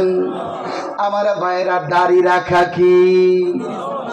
আমার ভাইয়েরা, আমরা টুপি মাথায় দেই যেমন তেমন, অধিকাংশ মানুষের দাড়ি রাখতে চাই না, ঠিক না বেঠিক? আল্লাহর নবী যে বলেছেন, যে ব্যক্তি দাড়ির ভেতরে খুরে লাগাইলো সে যেন আমি নবীজির কলিজার মধ্যে আঘাত করলো। জোরে কন্যা আউযুবিল্লাহ। আরেক বর্ণনায় এসেছে, আল্লাহর নবীজি বলেছেন, যেই ব্যক্তি দাড়ির ভেতরে খুর লাগাইলো সে যেন আমি নবীর গর্দানকে আলাদা করে দিল। জোরে কন্যা আউযুবিল্লাহ। তাইলে আমি বলতে চাই, নবীর কলিজার মধ্যে আঘাত কইরা নবীর গর্দান ফালায়া আল্লাহর জান্নাতে যাওয়া যাবে? আমার ভাইয়েরা, নবীজির প্রত্যেকটা সুন্নতের উপর আমল করা লাগবে। এটা আমাদের করণীয়, এটা আমাদের দায়িত্ব। যে যা বলুক না কেন, নবীজি বলছে আখিরি জামানায় সমাজ থেকে সুন্নতগুলো উঠে যাবে, শিরক বিদআত দ্বারা সমাজে ভরে যাবে। এখন মানুষ আস্তে আস্তে নবীজির সুন্নত ছেড়ে দিয়ে শিরক বিদআত কুফরের দিকে অগ্রসর হচ্ছে, ঠিক না বেঠিক? এই জন্য আমার ভাইয়েরা, যাদের মুখে দাড়ি নাই দাড়ি রাখবেন। আমার ভাইয়েরা, যারা টুপি মাথায় দেন না দিবেন। যেই মা বোনেরা মাথার ভিতরে কাপড় দেন না, কাপড় দিবেন। ও আমার আম্মারা, ও আমার মাঝখানের আম্মারা শুনেন, সৌদাগর পাড়ার আম্মারা শুনেন, আপনার মাথার ভিতরে কাপড় দিবেন না। আপনার একটা চুল যদি মুহরিম ব্যতীত অন্য মানুষ দেখে যায়, একটা চুল আপনাকে 99টা সাপ হয়ে কবরে দংশন করবে। জোরে কন্যা আউযুবিল্লাহ। আমার ভাইয়েরা, বন্ধুরা, আমার মায়েরা, বোনেরা, কিয়ামতের ময়দানে আল্লাহর আরশের ছায়া ছাড়া কোনো ছায়া থাকবে না। আল্লাহর নবীজি বলেছেন, যারা নাকি, যেই পুরুষ নাকি দুনিয়ার ভিতরে আমি নবীর সুন্নত টুপি মাথায় দিয়েছে, ওই টুপি মাথায় রাখার কারণে ওই হাসরের ময়দানে সূর্যের তাপ মাথায় লাগবে না। জোরে কোন সুবহানাল্লাহ। যেই মা বোনেরা সব সময় মাথার ভিতরে কাপড় রাখবে গে, ও আমার আম্মারা, আল্লাহর নবীজি বলেছেন, ওই মা বোনদের মাথার ভিতরে সূর্যের তাপ লাগবে না। ওই দিন আল্লাহর আরশের ছায়া ছাড়া কোনো ছায়া থাকবে না। আমার নবীজি ওই নারী আর পুরুষদেরকে আরশের নিচে জায়গা করে দিয়ে বলবে, উম্মতেরে, আমি নবীর সুন্নত পালন করেছো, আমি নবীর সুন্নতকে মহব্বত করেছো। মহব্বত করার কারণে আরশের নিচে জায়গা করে দিলাম। নেরে উম্মত নিয়ে আমি নবীর হাতের হাউজে কাউসার তোকে দিয়া দিলাম। জোরে কোন সুবহানাল্লাহ। যেই হাউজে কাউসার পান করলে 40 বছর মতান্তরে 70 বছর আর পানির পিপাসা হবে না। জোরে কোন সুবহানাল্লাহ। এই জন্য আমার মায়েরা বোনেরা পর্দায় থাকবেন। নামাজ যেমন ফরজ, ও আমার আম্মারা পর্দা তেমন ফরজ, ঠিক না বেঠিক? মা বোনেরা ব্যবস্থা হওয়ার জন্য কিয়ামতের ময়দানে 4টা মানুষকে আল্লাহর দরবারে জবাবদিহি করা লাগবে। নাম্বার 1 বাবা মা, কিয়ামতের ময়দানে আল্লাহর দরবারে জবাবদিহি করা লাগবে। দ্বিতীয় নাম্বার আমার ভাইয়েরা বন্ধুরা বাবা মা শ্বশুর শাশুড়ি। তৃতীয় নাম্বারে নিজের স্বামী। চতুর্থ নাম্বার নিজের বড় সন্তান। বলেন তো এই 4 ব্যক্তি আমরা প্যান্ডেলে আসি না নাই?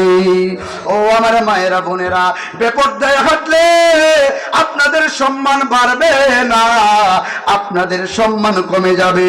যত পর্দা করবেন আল্লাহ তত সম্মান বাড়ায় দিবেন। জোরে কোন সুবহানাল্লাহ।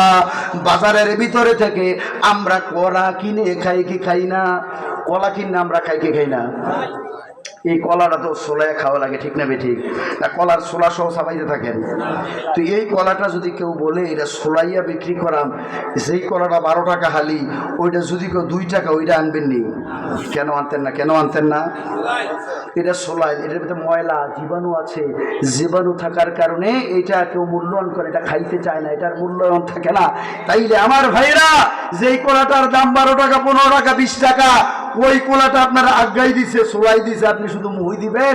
জীবাণু লাগার কারণে আপনি মুখে দেন না। কিন্তু আমার মা বোনেরা, আপনারা বেপরদায় যেইভাবে চলাফেরা করেন, শয়তান আপনাদের দিকে উকি মারে, শয়তান আপনাদের দিকে তাকায়, যার কারণে দিনের দিন পরকিয়া বাড়তাছে না কমতাছে? এই বেপরদার কারণে, ঠিক না বেঠিক? পর্দায় যত থাকবেন আল্লাহ সম্মান বাড়ায় দিবেন। আল্লাহ তাআলা পুরুষেরও পর্দা আছে না নাই? অনেকে মনে করে শুধু পর্দা মহিলার, আর নারীদের যেমন পর্দা পুরুষেরও পর্দা আছে, কিন্তু দুটোটার মধ্যে ভিন্ন। জোরে বলেন ঠিক না বেঠিক? আল্লাহ রাব্বুল আলামিন সূরা নূরের ভিতরে বলেন, কুল লিল মুমিনিনা ইয়াগুদ্দু মিন আবসারিহিম। জোরে বলি আল্লাহু আকবার। আল্লাহ রাব্বুল আলামিন বলেন, ও পুরুষেরা, তোমরা তোমাদের চক্ষুকে পর নারী থেকে হেফাজত করো, নিম্নগামী করে রাখো। জোরে কোন সুবহানাল্লাহ। ওয়া ইয়াফাযু ফুরুজাকুম। আল্লাহ তাআলা পুরুষের ব্যাপারে বলেছেন, চোখকে তোমরা নত রাখো, লজ্জাস্থানকে তোমরা হেফাজত করো। এরপরে আয়াতে আল্লাহ বলেন, ওয়া কুল্লিল মুমিনাতি ইয়াগুদুদনা মিন আবসারিহিন্না ওয়া ইয়াহফাজনা ফুরুজাহুন্না। জোরে বলি আল্লাহু আকবার। আল্লাহ নারীদের ব্যাপারে বলেন, ও নারীরা, তোমরা পর পুরুষ থেকে তোমাদের চক্ষুকে হেফাজত করো, নিম্নগামী করে রাখো। জোরে কোন সুবহানাল্লাহ। এরপরে আল্লাহ বলেন, ওয়ায়াফাজনা ফুরুজাহুন্না, তোমরা তোমাদের লজ্জাস্থানকে হেফাজত করো। জোরে কোন সুবহানাল্লাহ। আল্লাহর নবীজি বলেছেন, নারীরা যদি 4টা কাজ করে আল্লাহর জান্নাতে যেতে পারবে। পুরুষরা কিন্তু জান্নাতে যেতে হলে অনেক হিসাব নিকাশ দিয়ে যাওয়া লাগবে। নারীরা যদি 4টা কাজ করে, 4টা কাজ কঠিন নয়। নাম্বার 1, 5 ওয়াক্ত নামাজ যদি পড়ে, এই যে সামনে রজব মাসের চাঁদ উঠে গেছে, রমজানের রোজা যদি রাখে, আমারে ভাইয়েরা, স্বামীর খেদমত যদি করে, আর নিজের লজ্জাস্থান যদি হেফাজত করে, এই 4টা আমল করলে নারীরা আল্লাহর জান্নাতের 8টা দরজা খোলা থাকবে। যেই দরজা খুশি ওই দরজা দিয়া আল্লাহর জান্নাতে চলে যাবে। জোরে কোন সুবহানাল্লাহ। তাইলে প্রিয় ভাইয়েরা, বাবাজিরা, আমরা আমাদের মা বোনদেরকে বেপরদায় রাখবো না। সকলে রাজি আছেন? কি দুর্বল হয়ে গেছেন নাকি? দুর্বল তো আমি হওয়ার কথা। আপনারা, আমি কয়েকদিন ধরেই মাহফিল করতেছি, আর আমি আসলে আজে বাজে কথা বলে সময় নষ্ট করার চেষ্টা করি না। অনেকে আছে আধা ঘন্টা 1 ঘন্টা মিলাদ কিয়াম করে সময় নষ্ট করে দেয়। আমি যতটুকু চেষ্টা করি কোরআন হাদিসের আলোকে 2-4টা কথা বলার চেষ্টা করি। প্রিয় ভাইয়েরা, আপনারা কি দুর্বল হয়ে গেছেন? তাইলে মা বোনদেরকে পর্দা রাখার দায়িত্ব আমাদের কিনা বলেন? তাইলে আমরা যদি আজ থেকে মনে করি যে আমার মাকে আমি বেপর্দায় দিব না, আমার বোনকে দিব না, আমার স্ত্রীকে দিব না, এটা সম্ভব কি সম্ভব না? তাইলে নামাজ যেমন ফরজ, পর্দা তেমন ফরজ করেছেন কে? আমরা অনেকে ফতুয়া দিয়া থাকি, ওই যে মার মতো লাগে তারে নেলে মার সহ দেখলেন, ঠিক না? যে বোনের মতো লাগে তারে বোনের সহ দেখাম। তো এখন বুঝেন, যে বিয়া করে নাই হে কৌজুর আমার যদি বউয়ের মতো লাগে তাইলে আমি কেমনে দেখবো? তাইলে তো গুনাহ চলে আসবে, শয়তান চলে আসবে, আমল নামায় গুনাহ লিখতে শুরু করবে ফেরেশতারা। এই জন্যই তো পর্দার আয়াতগুলা নাজিল হয়েছে। আমরা তো ওই দিকে তাকাই না। ও আমার আম্মারা, যে যত বেশি পর্দায় থাকবেন তার তত সম্মান নবীজি বলেছেন আল্লাহ বাড়িয়ে দিবেন, ঠিক না বে ঠিক? মা বোনেরা 4টা কাজ করবেন। ফরজ পর্দা করবেন, এদিক ওদিক বাহির হতে গেলে সুন্দর হেজাব, বড় একটা হেজাব। আমার ভাইয়েরা, আম্মা জান ফাতেমাতুজ জোহরা যেই নামাজ পড়তেন বাহির হইতেন, ওনার যেই হেজাবটা কোমর পর্যন্ত ঢেকে যাইতেন, খুব লম্বা ছিল। এই জন্য মা বোনেরা এখন সুন্দর সুন্দর হেজাব বের হয়েছে, সুন্দর করে বুক পিঠ শরীরটা ঢেকে রাখবেন। আমাদের পুরুষের সতর হচ্ছে এই হাঁটু থেকে নাভি পর্যন্ত, আর নারীদের সতর এই আঙ্গুলের নখ থেকে চুলের আগা পর্যন্ত, ঠিক না বে ঠিক? তাইলে নারী আর পুরুষের মধ্যে পার্থক্য আছে না নাই? তাইলে নারী আর পুরুষের মধ্যে যদি পার্থক্য থাকে, আমার মা বোনেরা যদি পর্দা যদি রাখতে পারি আমরা, তাইলে কি নবীর কথা মানা হবে না অমান্য হবে? তাইলে আমার মা বোনেরা, আমি অনুরোধ করবো, আমি বলে যাই, এত সুন্দর মাহফিলের আয়োজন করেছে হাফেজ নজরুল ইসলাম সাহেব, এত সুন্দর করে আয়োজন করেছেন। যুবক ভাইরা, আপনারা ওনার সাথে অনেক মেহনত করেছেন। আমার কাছে বলছে আসলে খুব সুন্দর করে, আমার সাথে আরো কয়েকটা মাহফিলে দেখা হয়েছে, হুজুর কেমনে কেমনে করলে ভালো হইব, একজন আমাদের বিশেষ বক্তা প্রয়োজন। তখন আমি বলছি ঠিক আছে, আমরা তো আসলে দিনের খেদমতে টাকা পয়সার জন্য, আমার বাবাও বলছে বাবা টাকা কোনো টাকা মানুষ দিবে, আল্লাহর পথে যখন থাকবে মানুষ দিবে। আলহামদুলিল্লাহ, মানুষ এমনিতেই দিচ্ছে, আলহামদুলিল্লাহ, বলা লাগে না। বলছে অক্লান্ত পরিশ্রম করেছেন, করার কারণে এত সুন্দর জান্নাতের বাগান হয়েছে। জোরে বলেন ঠিক না বে ঠিক? এই মাহফিল থেকে যদি ওয়াদাবদ্ধ হই, আমাদের মা বোনদেরকে আজ থেকে বোরকাবিহীন, হেজাববিহীন, বেপরদায় বাহির করব না, আমাদের পক্ষে সম্ভব কি সম্ভব না? আল্লাহ যেন আমাদের মা বোনদেরকে পর্দা নিশি বানায় দেয়। জোরে কোন আমিন। আর আমরা পুরুষ যারা আছি, নারীরা যারা আছি, আল্লাহ যাতে আমাদের চক্ষুকে হেফাজত করে চক্ষুর গুনাহ, হাতের গুনাহ, অঙ্গ প্রত্যঙ্গের গুনাহ থেকে যাতে আমরা বাঁচতে পারি, সকলে বলি আমিন। তাইলে আমার ভাইয়েরা, যেই কথাটা বলতেছিলাম, ঘটনাটা শেষ করে দেই। শেষ পর্যায়ে ইনশাআল্লাহ আমরা চলে এসেছি। খারাপ লাগতেছে প্রিয় ভাইয়েরা আমার? খারাপ লাগতেছে? সকলে একটা তাকবীর দেই, নারে তাকবীর। কইছে না, ঘুমায় গেছেন লোক? হ্যাঁ, পেছনের তারা কইছে, সামনের তারা কইছে না নাকি? সবাই বলেন নারে তাকবীর, নারে রিসালাত, আল কোরআনের আলো, আল হাদিসের আলো, দয়াল নবীর আলো, কোরআন হাদিস যেখানে, বদ্ধ বাজনা যেখানে। যা ঘুমাইছেন না আছেন আলহামদুলিল্লাহ, সকলে বলি আলহামদুলিল্লাহ। আমার বললেন আবু বকর রে, দেখো তো একটা বাড়ি দেখা যায় কিনা। আমার নবীজিকে আবু বকর রাদিয়াল্লাহু তাআলা আনহু ডেকে বলে, ইয়া রাসূলুল্লাহ, মরুভূমির মধ্যে বাড়ি কোত্থেকে দেখব? হযরত আবু বকর বলে, আমি কয়েক সামনে যখন গেলাম, দেখলাম মরুভূমির ভিতরে একটা ছোট্ট কুঁড়ে ঘর। জোরে কোন সুবহানাল্লাহ। দেখেন নবীজি এই পাথরের মধ্যে, আমার ভাইয়েরা বাড়ি নাই, এই সরু পথ, আমার ভাইয়েরা মরুভূমি, নবী বলছেন আবু বকর দেখো তো একটু তাকায় কোনো বাড়িঘর আছে কিনা, আমাদের পানির প্রয়োজন, খাবারের প্রয়োজন। হে আবু বকর দেখো। আবু বকর রাদিয়াল্লাহু তাআলা হুজুর বাড়িঘর তো দেখতেছি না। আবু বকর রাদিয়াল্লাহু তাআলা আনহু বলে কয়েকটা কাক সামনে গিয়া দেখি এই মরুভূমির মধ্যে সুন্দর ছোট্ট একটি কুঁড়ে ঘর, সরে বলি আল্লাহু আকবার। এমন আবু বকর ডেকে বলে নবীজি গো ওই তো একটা বাড়ি দেখা যায়। নবীজি বললেন আবু বকর রে ওই বাড়ির মধ্যে চলেন আমরা যাই।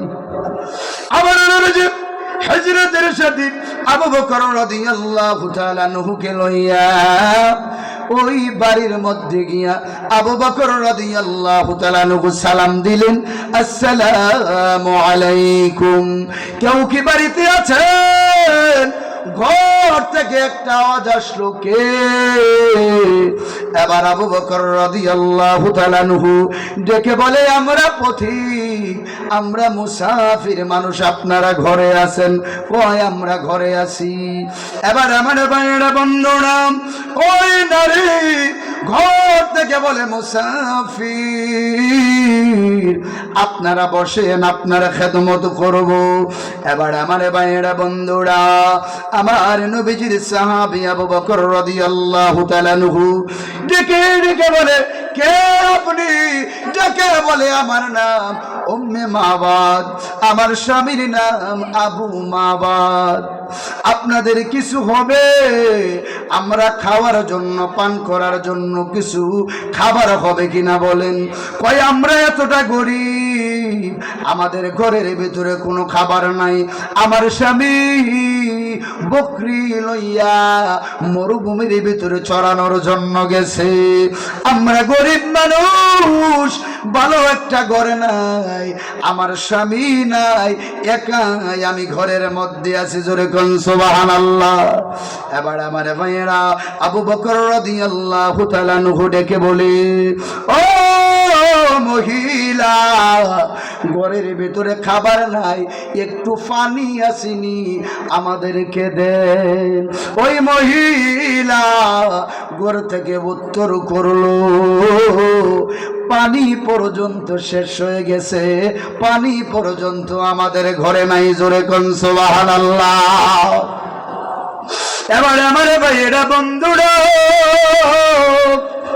আমার নবীজিকে আবু বকর ডেকে ডেকে বলে রে আবু বকর, পানিও নাই, খাদ্যও নাই, তার ঘরের পাশে দেখা যায় একটা বকরি বাঁধা আছে, বলো তো ওই বকরি থেকে দুধ দোহন করে আমরা খাইতে পারবো কিনা, পারমিশন নাও।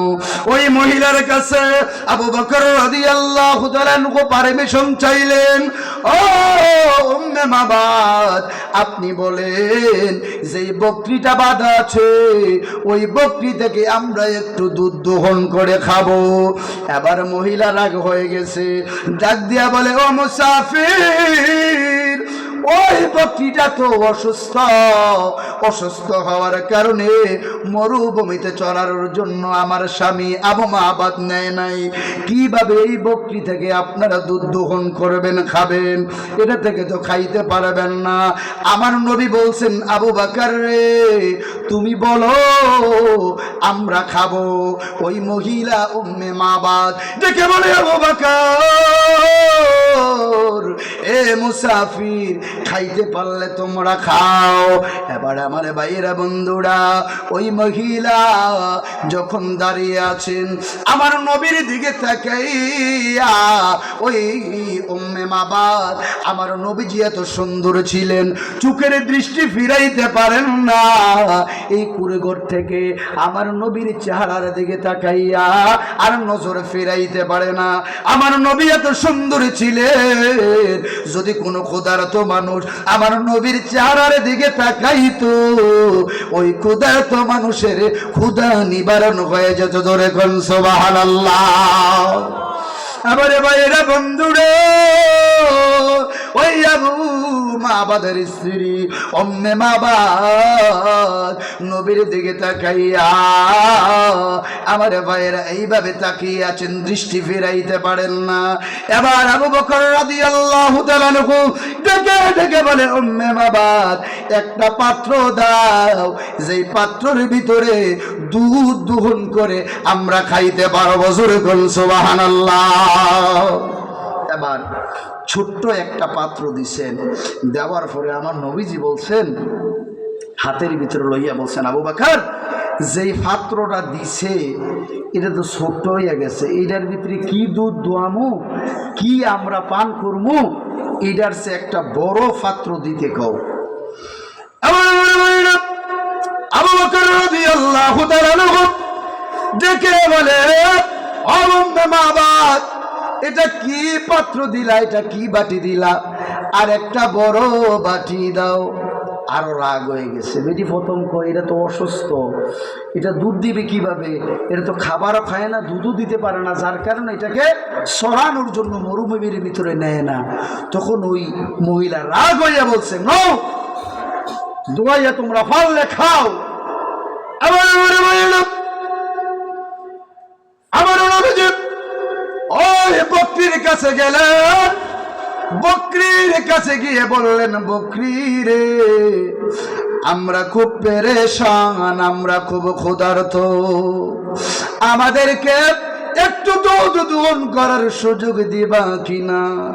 এবার আমার ভাইয়েরা কেতাবের ভিতরে পাওয়া যায়, নবী বলতে দেরি রে ওই অসুস্থ বকরিটা সঙ্গে সঙ্গে সুস্থ হয়ে গেছেন। জোরে কোন সুবহানাল্লাহ। ওই অসুস্থ বকরিটা সুস্থ হইয়া আমার ভাইয়েরা এদিক ওদিক তাকায়, নবীর দিকে তাকায়, উম্মে মাবাদের ঘরের দিকে তাকায়, উম্মে মাবাদও ওই বকরির দিকে তাকায়। যেই বকরি খাবার খাইতে পারে না, যেই ব্যক্তি অসুস্থ, যেই বকরি অসুস্থ, যেই ব্যক্তি ধরার কারণে সুস্থ হয়ে গেছে, ওই ব্যক্তি তো সাধারণ মানুষ হতে পারে না। জোরে কোন সুবহানাল্লাহ। সবাই বলেন, জন্ম আমার নবীর যোগে হলে কেমন কত কষ্ট হচ্ছে, কষ্ট হচ্ছে। সবাই বলেন, জন্ম আমার নবীর যোগে হলে কেমন কত, দুনয়নে রাসূলে পাক দেখিলে কেমন কত, জন্ম আমার নবীর যোগে হলে কেমন কত, জন্ম আমার নবীর যোগে হলে কেমন কত, দুনয়নে রাসূলে পাক দেখিলে কেমন কত, জন্ম আমার নবীর যোগে হলে কেমন কত। আসত বেশে হযরত বিলালের মধুর আযান, যে আযান ছিল এমন প্রেম মুগ্ধ কর রহমান, দয়ালে নবীর পিছে নামাজ পড়লে কেমন কত, সবাই বলেন, জন্ম আমার নবীর যোগে হলে কেমন কত, দুনয়নে রাসূলে পাক দেখিলে কেমন কত, জন্ম আমার নবীর যুগে হলে কেমন হতো, দিনে কত আলোচনায় থাকতাম আমি অধম, সামনে রসুলে পাক হত পাশে সাহাবাগণ, আবু বকর ওমর ওসমান আলীর সঙ্গী হলে কেমন হতো, জন্ম আমার নবীর যোগে হলে কেমন হতো, জন্ম আমার নবীর যোগে হলে কেমন হতো, দুনয়নে রসুল পাক দেখিলে কেমন হতো, জন্ম আমার নবীর যোগে হলে কেমন হতো, সবাই বলেন জন্ম আমার নবীর যুগে হলে কেমন হতো। সবাই বলে মারহাবা। প্রিয় ভাইয়েরা, বন্ধুরা আমার, আমার নবীজি ওই বকরির কাছে যখন গিয়েছেন, অসুস্থ বকরিটা সুস্থ হয়ে গেলেন। জোরে কোন সুবহানাল্লাহ। এবার আমার ভাইয়েরা, বন্ধুরা, ওই বকরিটার কাছে নবীজি বলছেন, বকরি রে, আমি একটু দুধ দোহন করব, আমরা দুইজনে পান করব।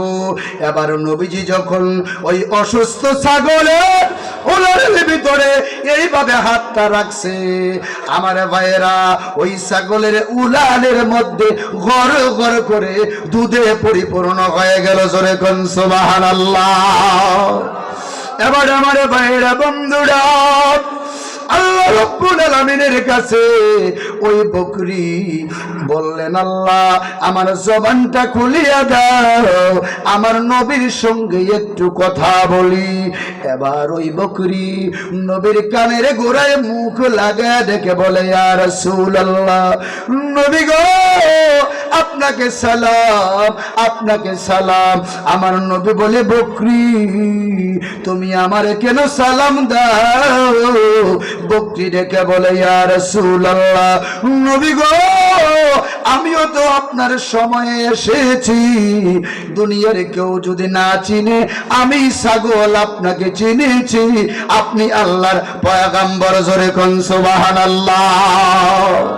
এবার ওই অসুস্থ বকরি থেকে দুধ দোহন করিয়া আবু বকর আর আমার নবীজি দুইজনে তৃপ্তি করে পান করলেন। জোরে কোন সুবহানাল্লাহ। তাইলে আমার ভাইয়েরা, অসুস্থ বকরিরে আমার নবীজির হাত লাগার কারণে সুস্থ বানায় দিছেন কে? যেই মরুভূমির ভিতরে বাড়ি ছিল না, ঘর ছিল না, নবীজির সম্মানে মরুভূমির ভিতরে বাড়ি বানিয়ে দিয়েছেন কে? তাইলে আমার ভাইয়েরা, বন্ধুরা, ওই নবীর কথা আমরা মানতে রাজি কি রাজি না? ওই আল্লাহর কথা আমরা মানতে রাজি কি রাজি না? ওই আল্লাহর মহব্বত কি অন্তরে ঢুকাতে চান? ওই নবীজির মহব্বত কি অন্তরে ঢুকাতে চান? খোদার কসম করে বলি, যদি নবীর মহব্বত থাকে ঈমানের সাথে, আল্লাহর জাহান্নামে কখনো যাবেন না, আল্লাহর জান্নাতে চলে যাবেন। আমার ভাইরা, আজকে যে এই মাহফিলটা হইছে, আপনারা খুশি না বেজার? জোরে বলেন, খুশি না বেজার? খুশি যদি হয়ে থাকে, এই মাহফিলটা করতে টাকা লাগছেনি না লাগে নাই? মাহফিলের তাবারক করতে টাকা লাগছেনি? যেই মাইক দিয়ে কথা বলতেছি, ওই মাইক আনতে টাকা লাগছে কিনা? অর্থাৎ টাকা ছাড়া কোনো জায়গায় গিয়ে লাভ নাই, মানুষ মূল্যায়ন করে না। টাকা না থাকলে কেউ দেখতেও পারে না। দেখবেন গরিব মানুষ যখন একটা আত্মীয়র বাড়িতে যায় তাকে দেখতে পারে না। কেন দেখতে পারে না? তিনি আমার কাছে টেহা চাইলায়, টেহা চাওয়ার কারণে দেখতেও পারে না। জোরে বলেন ঠিক না ঠিক? যদি চান যে এই মাহফিলটা হোক, আমি আপনাদের মধ্য থেকে আগামী বছরের জন্য 5,000 করে 2টা লোক চাই যে 10,000 টাকা দিব, হুজুর আমার